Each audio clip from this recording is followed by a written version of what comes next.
Sabihin may rank advancement, may na-achieve ka. Yung parang sa achievement. Achievement! Not everyone has a chance to achieve anything or any rank. Kasi karamihan nagtatrabaho. Ano na-achieve nila? Mag-commute. Ano na-achieve nila? Pumasok sa opisina. Ano na-achieve nila? Yung gagawin for that day. At the end of the month, may salary. Yung salary nila, hindi nakaka-excite. Bakit hindi nakaka-excite? Kasi tama-tama lang. Karamihan kulang pa. With what we're doing, yung achievement mo can amount to something. Pwedeng makabili ng pangarap. Tama o tama? Pwedeng makabili ng kotse, makabili ng tuition fee, makapambili ng gamot, pambayad sa utang, kung ano-ano pa. So those are the things that you can achieve. Ibig sabihin, yung gusto mong achievein, ikaw yung magbibigay ng kategorya. Kunwari, 2025, Happy New Year. Happy New Year! This year, ano gusto mong achievein? Trip to Europe ba? Wow! Ano gusto mong achievein? Trip to Korea ba? Wow! Gusto mong puntahan yung Japan? Yan. Masyadong malakas, Brad. Yan. Gusto mong puntahan yung Dubai? In terms of travel yan. May iba naman, ayoko mag-travel. Ang gusto ko, house and land. Wow! Kasi ninyo to yung mga bagay na pinag-uusapan natin, hindi to basta-basta pinag-uusapan. Tama o tama? Tama. Pumunta ka sa isang kumpanya, call center. Pinag-uusapan ba Dubai trip doon? Hindi. Pinag-uusapan ba doon kotse na bibilin? Hindi rin. Ano pinag-uusapan doon? Duty na naman tayo. Graveyard shift na naman. Uwi ka na naman, pipila ka na naman, magbumotor, mag-aangkas ka na naman.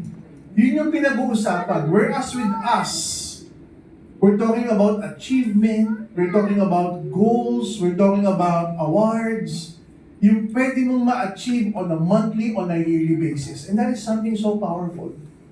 Ang daming matutulog mamaya. Pero karamihan sa matutulog mamaya, gigising para pumasok sa trabaho lang. Tama. Walang gana, pero kailangan pasukan. Bakit? Trabaho eh. Magkukompute, mahirap, pero kailangan gawin. Trabaho eh. Pero ikaw, yung tulog mo, tsaka yung gising mo, iba. Matutulog ka, medyo mapupuyat, dahil may trabaho pa, may gagawin ka pa. Tama o tama? Pero sa pagtulog mo, iniisip mo yung pangarap mo, pag gising mo, iba gising mo. Masaya o masaya? Masayang masaya. Bakit? Iba yung gising mo sa gising ng ordinary tao. Tama. Kasi yung gising mo, alam na alam mo kung saan ka pupunta. Yes! Alam na alam mo kung ano gagawin mo. Yes! Yung sistemang susundan mo step by step, may patutunguhan. Yun, no? At higit sa lahat, alam na alam mong pwedeng may resulta yan sa'yo. Ang tanong na lang, kailan yung resulta yan? Yun. Sabi mo sa katabi mo, this year! This year! This year yung resulta ko! This year! Guys, marami kaming good news sa inyo. Gusto ibang good news? Yes! Good news number 1, may promo tayo ngayon, buy one, take one. Yeah! Nakabili na. Hanggang bukas lang yung buy one, take one na yan. Okay, so January 30 and 31, buy one, take one, yung mga food supplements natin, and then buy 3, get 1 ng ating mga beverages. So, take advantage of that. What else? Ano pa yung mga good news natin? May ilalabas tayong panibagong division. Wow! Ang tawag dito sa panibagong division, red. RED na. It's one of the color of the year. Marami ang color of the year eh. Isa sa color of the year, red. Riders Economy Ibig sabihin ng Division. red, Nice. Riders Economy Economy. Division. Nakakatuwa to. Nakakatuwa. Kasi alam na alam natin, tayo yung kauna-unahan sa market na gagawa nito. Tama. Kauna-unahan sa market na gagawa nito, number 1. Number 2, alam natin na kakagatin ito ng mga rider. Kasi wala naman silang option eh. Ano option nila dyan? Ang dami. Bahala sila mag-angkas, mag-grab, maglalamove, mag-move it. Di ba? Yun lang ang option nila. Pag may diniliver, may kita. Walang diniliver, walang kita. Pag may inangkas, hinatid, may kita. Walang inangkas, hinatid, walang kita. Pero sa atin, meron. Yun, oh. Bakit? May leverage system. Yun. Tsaka nakakatuwa yun. Gusto kong ipaunawa sa inyo kung gaano ito nakaka-excite. Yun, oh. Kung ikaw pa ay nag-i-easy, isipin mo to kung ikaw ay may grupo sa easy, imagine mo lahat ng grupo mo ngayon sa easy, bumili ng 5 C24/7 ngayon at binenta rin nila ngayon. Pag ginawa nila yun, masaya ba? Masaya. Paano kung ulitin nila yung bukas? Masaya ka pa rin? Yes! Paano kung araw-araw ganun ang gawin nila? Ikaw, masaya o masaya? Masayang masaya. Bakit? May points na pumapanin. Tama o tama? Tama. Kung ikaw naman ay nag-OBI, what if lahat ng grupo mo sa OBI, pagkasaling, bumili ng bronze, 3.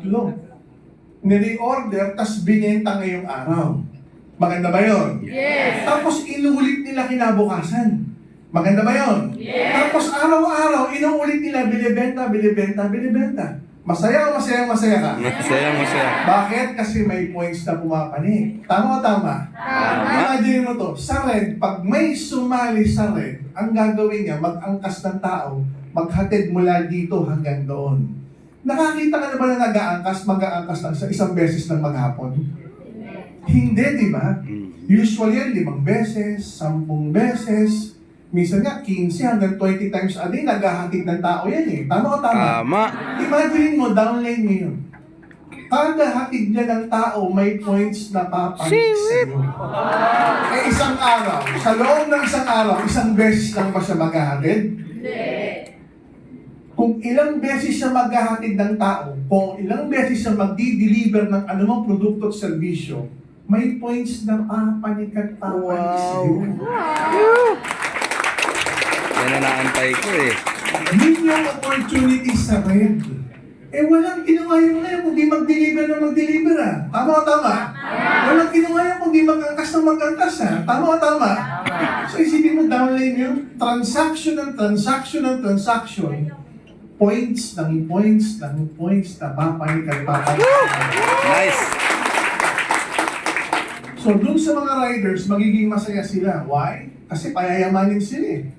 May rider get rider program. Wow. Ang tagline natin, rider ka ngayon, in a few months from now, manager rider ka na. Wow. So isipin mo ngayon, tanongin mo yung rider, magkano kita mo?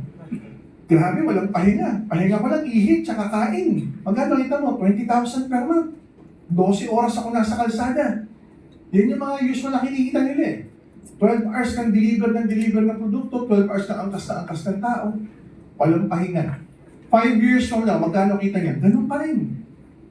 Walang i-deliver, walang kita. Walang i-angkas, walang kita. Eh sa atin, pag dumami yung grupo niya ng fellow riders niya, may leverage na siya. Everybody say leverage. Leverage. Isipin ko, sa delivery ng fellow rider niya, may maliit na points na pumapanik sa kanila. Maganda o napakaganda? Napakaganda. Yun ang expertise natin eh, mag-develop ng network. Ito pa masaya. Yung rider, tuturuan natin mag-network. Yun, oh. Gaano kaganda yun? Kayo ba nasubukan niyo namang umangkas? Yes! Kunwari, umangkas ka, ilang minuto? Ilang minuto? 15 minutes. Imagine mo yung rider networker. Imagine mo, ikaw yung rider networker ka, di ba? O may aangas sa'yo. Sabihin mo, pasahero, saan tayo? Ortigas po. Anong meron sa Ortigas? May meeting ako. Networker yung rider. Pagkahatid sa Ortigas, ma'am, nasa akin yung data mo ha. Total, may meeting ka tungkol sa business. Next week, tawagan kita, may meeting din tayo. Wow. Maganda kitaan dito. Yung rider, pwede siyang recruiting sa OBI? Pwede. Yung rider, pwede siyang recruiting sa AC? Isipin mo. Dahil yung rider, naturuan mo magnegosyo, hindi lang pero rider yung pwede nga recruiting. Pwede nga rin recruiting yung Pasahero. Ang lupit. So, isipin mo, yung SMOA, kaya ba natin punuin ng rider? Yes! Diyos ko, kaya yan. Kasi paano ka ba magiging grab driver? Paano ka ba magiging angkas driver? Magbabayad ka rin. Same amount ang ibabayad mo dyan, ibayad mo lang dito. Pasok ka na sa red. Galing. Customer naman pag-usapan natin, eto masaya, ito masaya. Ang ganda ng program sa rider. Tama o tama? Tama. Baka sabihin niyo, Dok, ang ganda ng program sa rider. Dami nating rider. Kaya naman ang pasahero. Yun ang problema. Walang pasahero. Ito masaya. Ang mga pasahero, wala namang loyalty yan eh. Kung mamimili ng delivery o ng aangkasan, di ba, joyride o angkas, kung sino unang dumating? Di ba, magbubook yan. Pag unang dumating na ito, cancel ko na itong isa. O delivery. Kung sino unang dumating na magdi-deliver, cancel ko na itong isa. Kung sino yung mas malapit.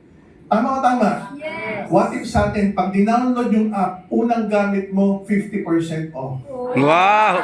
Gagamitin o hindi gagamitin? Gagamitin. Ito masaya. Ikasyam na gamit mo, libre. Grabe. Isipin mo, mamadaliin yung makasyam. Gagamitin muna. Nagpasok ka ng pera sa atin. Tama o tama? Second, third, fourth, fifth, sixth, seven, eight. Gagamitin yan para magamit ka na magamit. Ika-9, libre. Eh, may nag-o-offer man ng ganon? Eh, kagandahan ng tayo. May insurance sa tayo eh. Tama o tama? Sa atin, kada sakay, insured ang pasahero. Insured ang rider. Insured yung motorsiklo mo. Aalagaan natin yung rider, aalagaan nila. Galing. Aalagaan din. Grabe Yung hindi talaga. na-offer sa labas, i-offer natin. Ito masaya. Pag yung rider nakakota every day, every week, every month, may libreng supplement pa. Tsaka kape. Grabe. Yung hindi binibigay ng iba, ibibigay Grabe kasi natin. yung lupit. Okay ba yung ganun? Okay na Kung okay. nakikita na kapag nakuha natin ang puso, ang utak ng rider, kuha natin ang rider. Pag umabot ang time na 10,000, 20,000, 30,000 yung riders natin, pwede tayong kumuha ng marketplace. Ano yung marketplace? Yung doon ka nabibili, parang Grab Marketplace. Bakit? Kasi pag nasanay ka bibili ka ng McDo sa Grab ba? Ba't hindi ka bumili sa McDo app? Sa Jollibee app? Bakit sa Grab ka pa bibili? Nasanay ka na kasi. So yun yung gusto natin mangyari. Sa sobrang dami ng riders na sumasali sa atin, sobrang dami ng Dami talaga ito, pasahero Bob. na download ang app natin kasi maraming freebies. Sana Meron na tayo yung makagayan di oro. marketplace. Ang laking opportunity nun, guys. So it's another exciting division ng company this year. Grabe.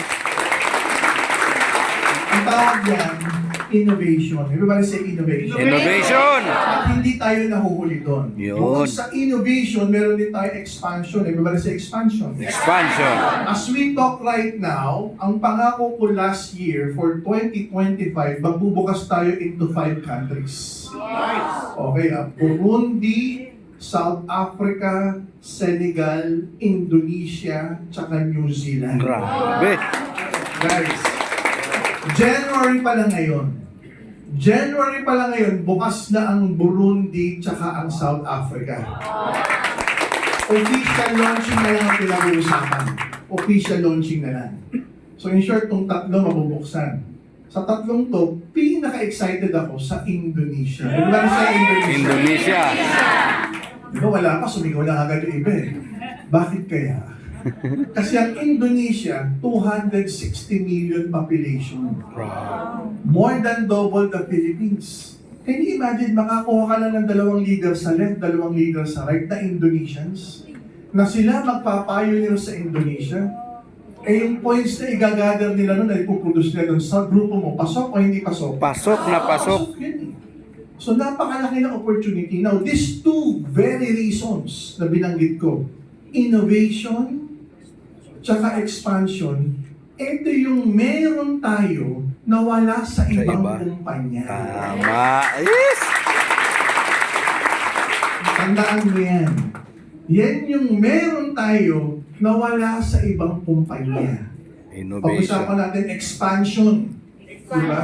Diba? We have a friend here. What's our friend from Papua New Guinea, Ness? What's his name? What's his name, Ness? Wilson. O, palakpakan si Wilson. Papua New Guinea. Wilson is from Papua New Guinea. And I was talking to Wilson outside that we have an office in Papua New Guinea in Port Moresby and in Ley. Port Moresby is like Metro Manila, Ley is like Cebu, 1 hour flight away from Port Moresby. And our business there has been existing for the past, I think, 4 or 5 years. We've been operating there pre-pandemic times. Okay, so it's a good thing that he dropped by to the office to check us out, to look at our products. Okay? So I was telling Wilson outside that we're not only present in Papua New Guinea, we also have an office in Solomon Islands. We also have an office, many offices rather, in Africa, the whole of the African continent. Okay, we are heavily present in Nigeria, in Uganda, in Ghana, in Kenya, East Africa, Southern Africa, Central Africa, West Africa. We have Grabe. so much offices there. We have so much leaders, full-time leaders in Africa. So we started in Africa not because of the Filipinos in Africa, but because of the Africans in Africa. Eh, ngayon itag-list natin para mas maintindihan nyo. Bakit tayo confident sa expansion? One, we have the knowledge and we have the skill set. Alam namin kung paano magbukas na isang bansa. I-register yung kumpanya, magbayad ng buwis, i-register ang produkto, makipag-partner sa bangko, mag-pay out doon ng regular, mag-hire ng mga lokal, ng mga itim doon. Okay? Tapos magpadala ng mga Pilipino doon. So sa pamamagitan doon, legal ka nang nando doon. Opening a country is one thing. Making it successful is another story. Grabe. Okay? So pinapupunta namin yung mga leaders natin dito doon o yung management team doon. In fact, siya, Mr. Christian Endili, kagagaling lang ng Africa. Saan ka umikot, Christian? East Africa. Pag sinabing East Africa, yan yung Uganda, Kenya, Tanzania, Rwanda, DRC, Democratic Republic of Congo. So inikot niya yun. Di ba? 6 months. 6 months siya doon. Grabe. At pag si Christian nando doon, when he presents our products and our business and does his training, it should be in full English. It's spontaneous. There are even times that the training he's conducting is even translated into French because the country is French-speaking. So how would you know if an entity or a company can do expansion?